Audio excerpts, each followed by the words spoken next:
Now we're talking today to Victoria Spillane, who is the interim CEO at Crohn's and Colitis Ireland. Victoria, first of all, you're very welcome to the show.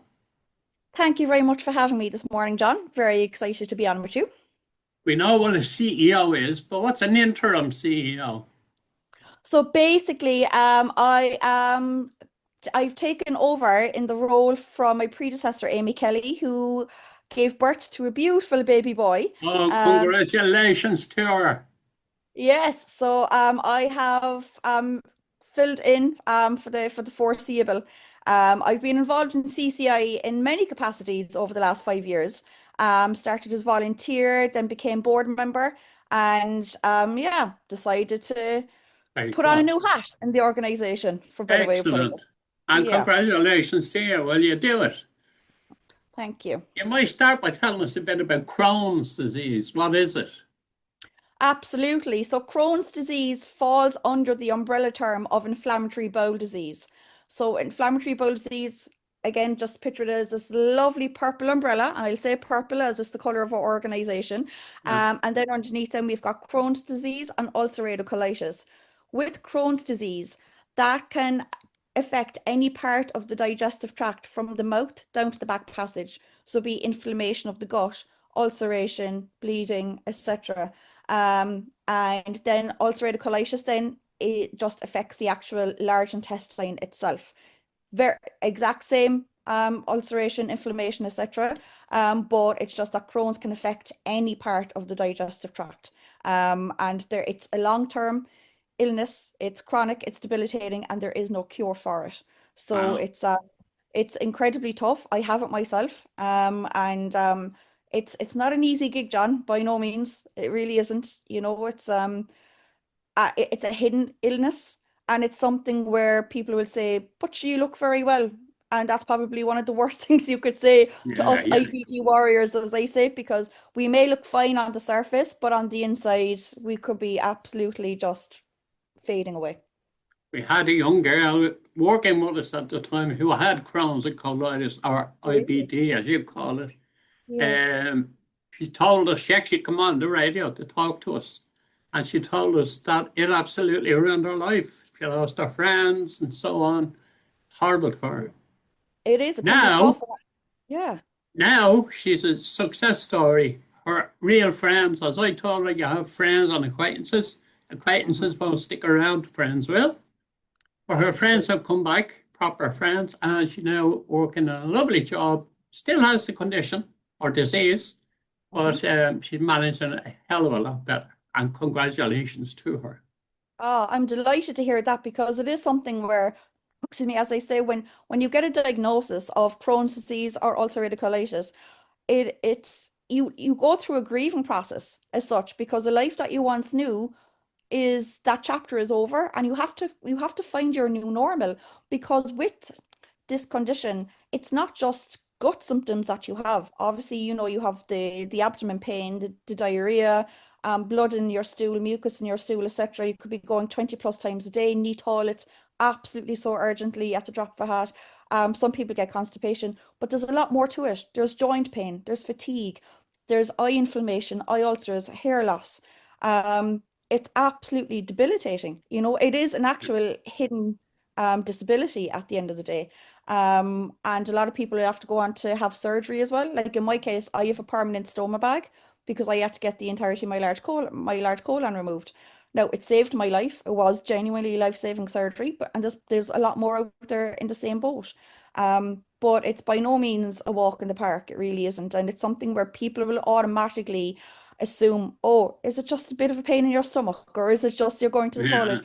The way that we look at it is that imagine the worst, say, food poisoning or vomiting bug that you ever had, and all of these things come with like every single symptom that come with that. Imagine having to deal with um, the worst of that every single day of the week until you yeah. can get into It's remission. tough, yeah. And It is. It how is. does Crohn's differ from colitis?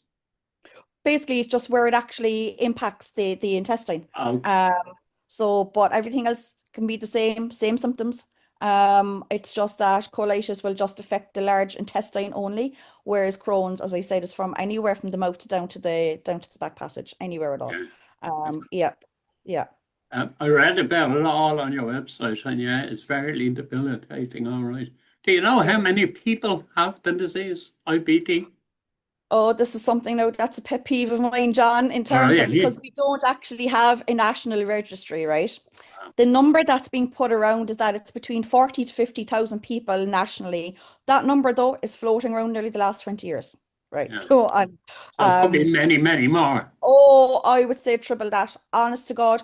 Like I was diagnosed in the late 90s, and between then and now, the amount of people that you hear being diagnosed, it's unbelievable. It's frightening, to be honest, and it's going to become a public health crisis.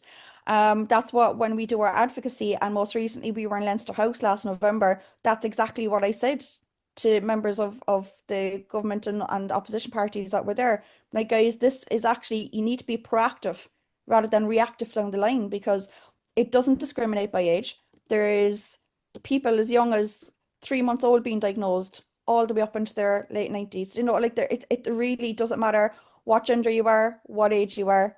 People are being diagnosed left, right, and center at this stage. Wow. So that number is a lot more. And Yeah, what I yeah. always say is, for every, say we take the 40,000 at face value, for every one in that 40,000, there's at least another 10 people around that one person impacted, such as their support networks, workplaces, etc. It doesn't just impact the individual themselves, it's everyone else around them as well.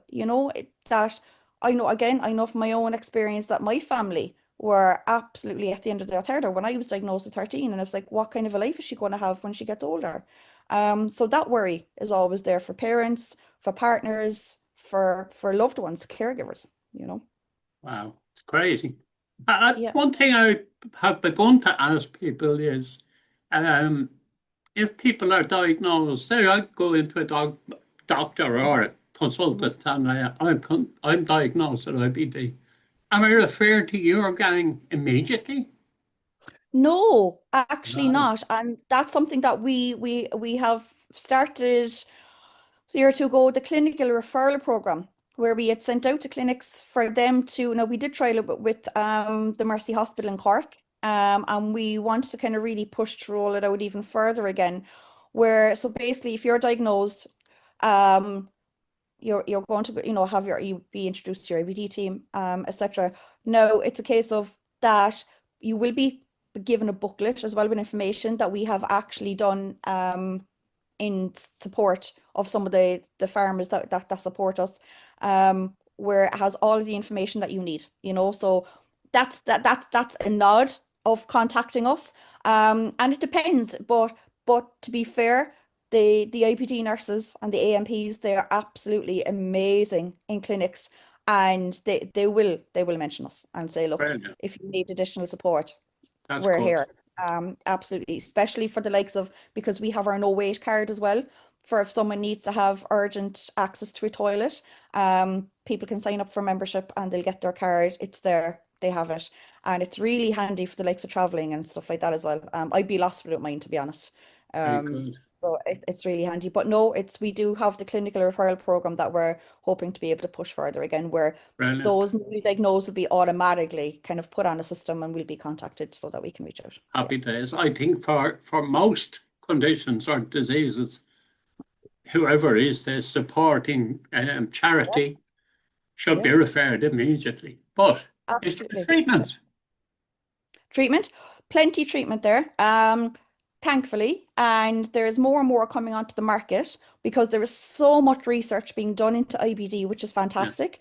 That was a bit of my background in the past, IBD research as well, which I absolutely loved in terms of patient public involvement. Excuse me. But no, there is, like, again, going back to late 90s, there was very little there. You'd have your steroids, you'd have your it was like 6-mercaptopurine, some other oral tablets. Um, Early noughties, there was two biologics came on the market, infliximab, Humira, which have been a game changer for some. Unfortunately, in my case, they didn't really work at the time. So I went down the surgical route. But now there are so many more options there. A lot of them biologics. So that could be that you go to the hospital to get your infusions, or that then you can change to self-administered injections at home. Again, treatment can be very, trial and error. It can take Yeah. a while for some to get one to suit. I'm currently in that process, trying to get one to suit myself. Right. Others, they might start one and it'll work immediately. But what I say now to people is don't fret. There will be, if one doesn't work, another one doesn't work, there will be more available. Again, which is very promising in terms of, seeing the advancements in treatment is reassuring. Brilliant. And you would hope that better drugs come on stream in the near Ab- future. Absolutely. And especially in terms of the likes of precision medicine, where there's a lot of research being done into that, especially in the APC Microbiome Ireland in Cork as well, in UCC, where there's some of the professors there would have worked on in terms of, say, a biologic, but knowing the type of kind of genetic and DNA pathway that a drug might actually work better for you by being able to match it up to you, I basically. get you. Yeah. So there's a lot of work going on in the background. Again, with all of the stuff, it may not be today or tomorrow, but I always find that there's hope. There's always hope for better advancements, better treatments, and fingers and toes crossed that it may not be our Yeah. generation, it could be for generations afterwards, but that a cure at some stage may be found. Yeah. That's the long-term goal. Yeah. That's the long-term goal. It is. We always have to think positive, I suppose, in that regard. Tell us a bit about the importance of nutrition and diet. It's very important, and it's something where people will automatically assume, and I think it's something where people will, especially when they're diagnosed, it's like, why me? How did I get this? And they Yeah. nearly go down this road of nearly guilt tripping themselves. Was it something I ate? Was it something I ate 20 years ago even? Not necessarily. Look, no one knows as such how people get IBD. Some, yes, it can be hereditary.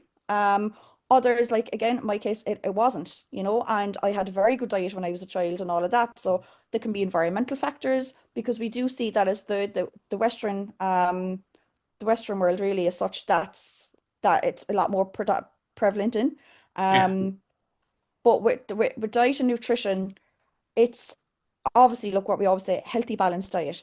But the thing with that is that when you are in a flare, it's typically a low fiber, high protein diet, because fibrous food, when your intestine is so inflamed, can actually cause a little bit more damage to it. So it's typically low fiber, high protein diet while you're actually in a flare. But then when you're in remission, we say normal healthy eating, normal, general fiber, all of that.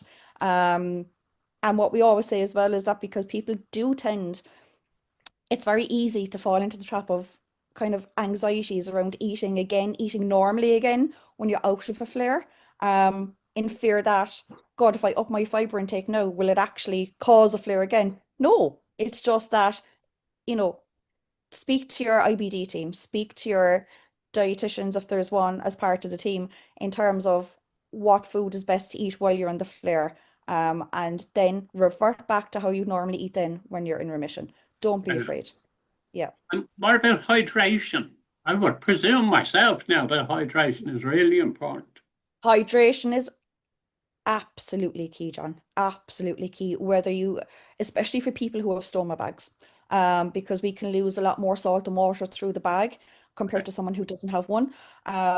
So you nearly need to drink 3 times more than the regular person of a day. I'm lucky. I would have always consumed a lot of minerals anyway, and water, but it's hydration is key, because especially for people with ABD who would have a lot of loose stools, that they might need to use the toilet a lot. So they're losing a lot of water as well naturally. So you need to keep replenishing it.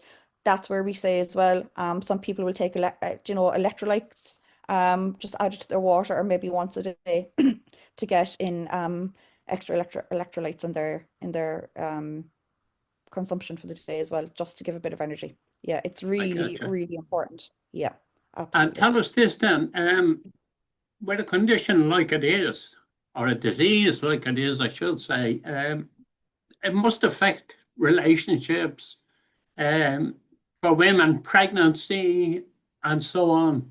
It must really suffer through that. Yeah, like it can be tough. So So to say firstly, women can absolutely go on and conceive, have completely normal pregnancies, have 4, 5, 6, 10 children if they wanted, the same with people with stoma bags as a result of having IBD. But that's not the case for everyone, Obviously, as I say with IBD, we're all the same but different. We're all the same in the sense that we can all resonate with one another of the trials and tribulations that come with living with this debilitating illness. But we will still have our own journeys and experiences can differ quite a lot. So again, in my case, unfortunately, I was told I can't actually go on and have a family simply because there's been a lot of damage and all of that. Whereas I know people around me with IBD and stomach bags, and they've got housefuls of children. But that concern is always there. And especially, I think, for people when you are on such high-tech biologic medications, the side effects, the impacts, what they can do to the body, etc., as good as they are for you, what we always say is that if you're thinking of starting a family, or even if you're newly diagnosed and you're thinking down the line, ask the questions. Always ask. No matter how, even if you're a parent of someone who has IBD, as the parent, you can ask, just so that, because I know some parents will be thinking of their child's future again and all of that as well. Always ask the question. The power is knowledge. And there is no such thing as a silly question. There's no such thing as asking a question too far in advance. Always ask. You never know. And the IBD teams will always best advise in terms of, say, the medication that someone might be currently on or be put on, and say, okay, they'll advise about the different doses that would be best if trying for a family and all of that. But it is very possible, absolutely. There is nothing there to say that you can't have a family, but there's but the concern naturally will be there. But and it can affect relationships in terms of people might be afraid, say, entering into a new relationship to tell someone, I have this illness, because especially with some of the symptoms that come along with it. But what I always say is, when you're ready and comfortable, be open about it. And if that person that you're with has an issue with it, then they're not the right person for you. I It's think the same. relationships are a minefield anyway. They With are. a condition or with a disease like IBD, Yeah. tougher again. Absolutely. And it's a case of, relationships, whether it's a romantic relationship or a friendship, like the girl that you had mentioned, or even sometimes you might come across in extreme cases in terms of family, Yeah.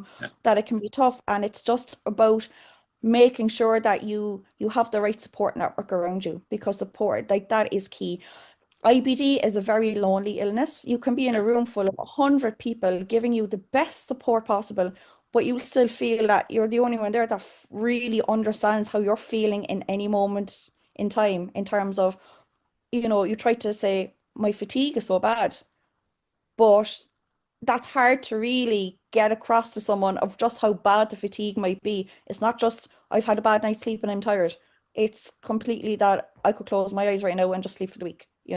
Um, and so that's where it's really important to have the right support network around you. And but yeah, but that can be tough to find that at times. Some people are luckier than others. I've always been very lucky, but I know that. But that's why we're here as well, as that other support for people. If they feel that they don't have the right people around them right now, we're always going to be here. Reach out. We're a very, very small but mighty team, but we've gone through it all ourselves, and we know exactly um how to support someone, and that's what we want to do, is try to be able to help as many people in whatever way possible, with this, to show that you're not alone. Yeah. What about employers now? Are they good in employing people with IBD? And if they're missing this, missing that here and there, they have to go into the liver loss and all that. Are they Mm. good with all that? Can be hit or miss, to be honest. It depends, I suppose, first of all, on the type of work you're in as well. Look, we have to, excuse me, as I always say, I'd always look at the two sides of the coin. Obviously, the patient side, being there myself, but from the business perspective as well at the same time. You have to take into account where they're coming from. But what I would always say in terms of employment, once there's a dignity and respectful, open communication there, that goes a long, long way, in the employer needing to understand where the employee with the disease is coming from, you know, and just having a duty of care and doing the right thing by them as best they can in terms of if someone is in a flare and they're still trying to go into work and do what they need to do, whatever supports that the employer can put into place for them, that needs to be done. Because what I always say is that for the employer, again, they have the business side to look at, but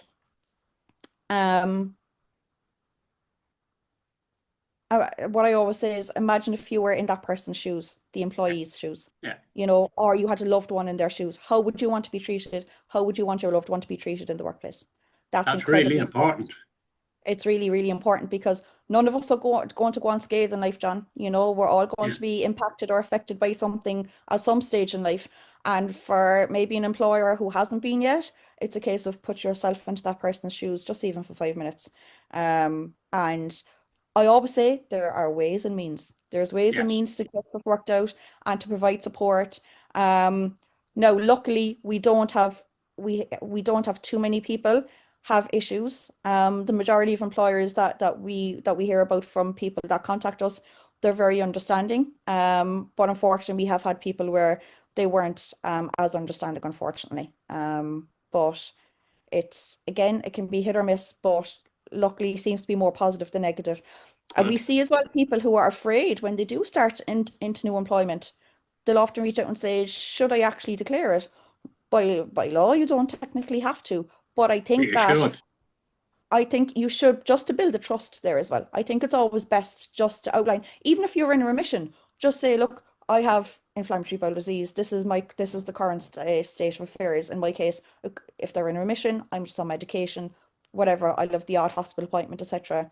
Or if they're in a flare, if they're just not feeling well, just declaring it and saying, look, this might be, you know, my current needs and things like that. But obviously, look, you talk yourself up and saying, you know, why you're able for the job at the same time, Yeah. you know.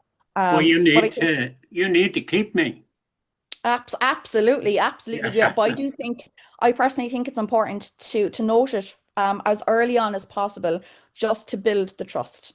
Yeah. Because I think that if that's what I've seen once or twice where people didn't necessarily, and you're not going and making a big declaration, you're just dropping it into the conversation, you know.